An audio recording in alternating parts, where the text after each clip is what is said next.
Olá pessoal, bem-vindos a mais uma aula de matemática aqui com o pré-universitário humanista. A aula de hoje nós vamos falar sobre equações do primeiro grau e eu sou o professor Matheus Góes. Bem, o que são equações do primeiro grau? Equações do primeiro grau nada mais, nada menos são do que sentenças matemáticas que expressam igualdade entre duas expressões. Além disso, em uma função do primeiro grau, nós teremos os nossos termos conhecidos e os nossos termos desconhecidos. Aqui a gente pode ver a forma genérica de uma equação de primeiro grau, sendo y é igual a x mais b. Como eu falei, a gente tem os termos conhecidos e os termos desconhecidos.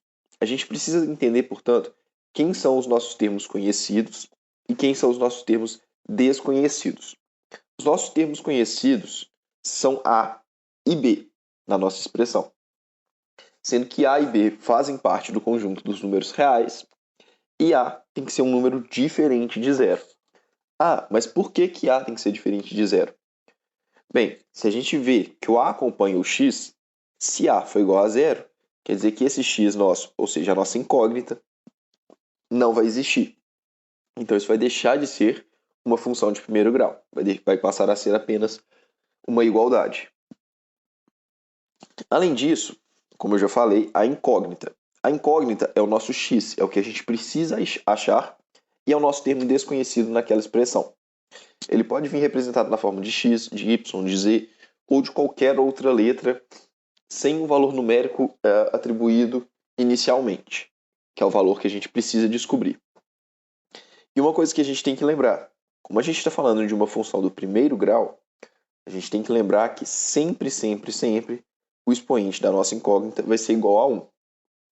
Por quê? Porque se for, por exemplo, um 2, nós teremos uma função de segundo grau, a 3 de terceiro grau, e assim sucessivamente. O nosso A, quando a gente vai fazer uma representação gráfica, ele é o nosso coeficiente angular. O que isso significa? Isso significa que ele mostra a inclinação. Se a inclinação da reta vai ser positiva, ou seja, vai estar para cima, ou se a reta vai estar para baixo, uma inclinação negativa. E o nosso B é o coeficiente linear. Graficamente falando, isso significa que o nosso B é o ponto da reta y na qual o nosso gráfico vai coincidir com a reta.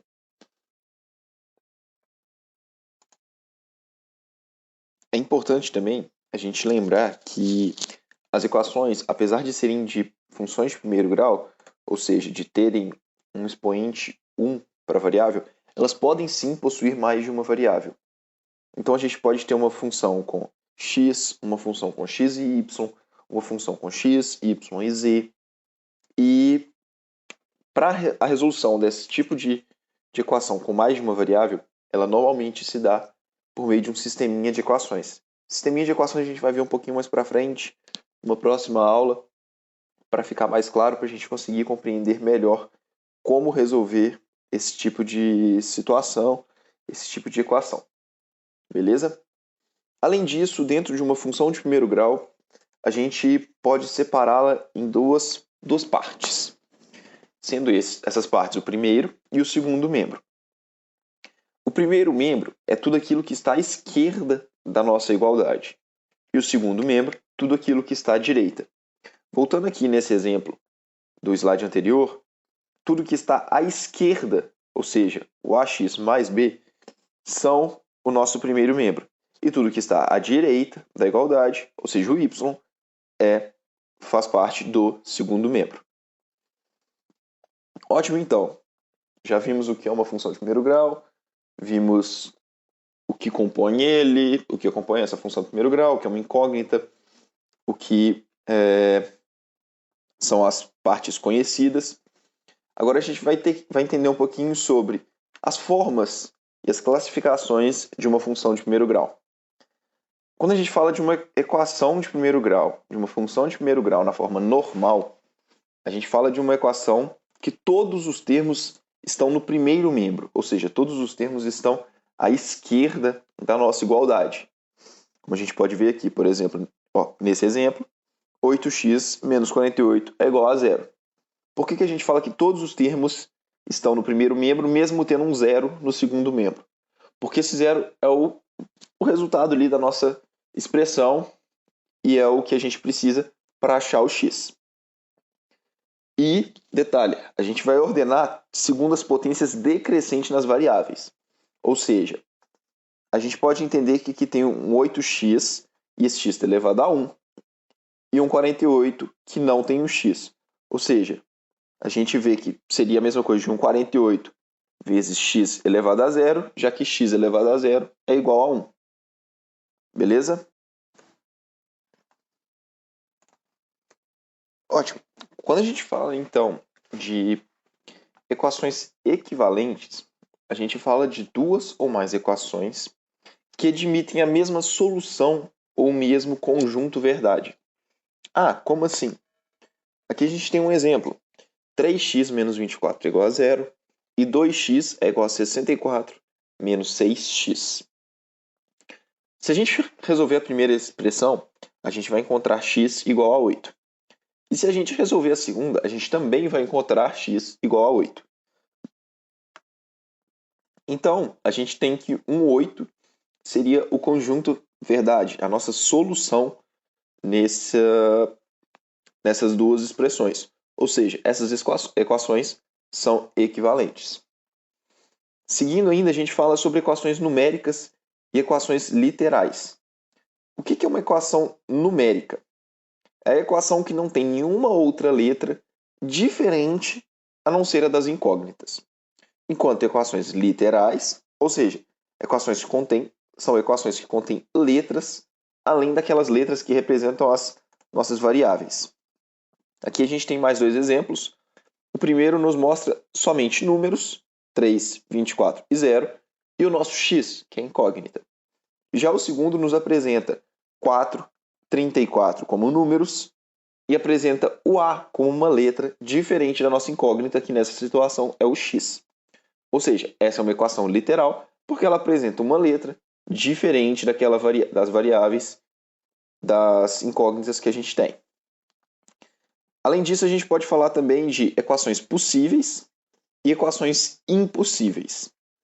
Dentro de equações possíveis, a gente separa equações possíveis determinadas e indeterminadas. As equações possíveis determinadas são as equações que admitem um número finito de soluções. Ou seja, por ser uma equação do primeiro grau, ela vai ter uma solução somente. Já as equações indeterminadas é toda aquela solução que um conjunto de números faz parte da solução. Ou seja, a nossa solução não é apenas uma letra, um número de fato. A gente tem que lembrar aqui, que as possíveis determinadas, elas vão ter sempre uma variável apenas. E as nossas indeterminadas vão ter duas ou mais variáveis. Isso é uma formazinha da gente lembrar de sempre que a gente vê uma função de primeiro grau em uma questão, em uma situação, a gente já conseguir associar e já ligar se a gente está procurando uma resposta determinada ou um conjunto numérico para ter uma resposta indeterminada. Já as equações impossíveis são todas aquelas equações que não admitem uma solução, que a gente tem um conjunto vazio para a solução. Por exemplo, essa expressão aqui, 2x mais 2 é igual a x mais 3. Se a gente for resolvendo e mexendo com esses valores para lá, passando para cá, a gente vai chegar aqui no final, 0 é igual a 1. Ou seja, isso é uma solução impossível. Isso é um conjunto vazio.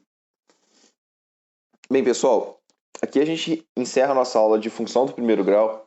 A gente já viu os tipos de função do primeiro grau, a gente já viu o que é uma função do primeiro grau, tudo que compõe essa função. E na próxima aula a gente vai ver como resolver uma função do primeiro grau com uma e com duas incógnitas diferentes. Como eu falei mais cedo para vocês, a gente, quando tem mais de uma variável, a gente resolve uma equação de primeiro grau por meio de um conjunto de equações. E Mais para frente a gente vai fazer alguns exercíciozinhos práticos, bem seguindo o modelo de aula que tem sido proposto, que tem sido dado, para que a gente chegue aí no final do ano bem, sabendo muito bem sobre toda a matemática. Obrigado, pessoal, e até a próxima aula.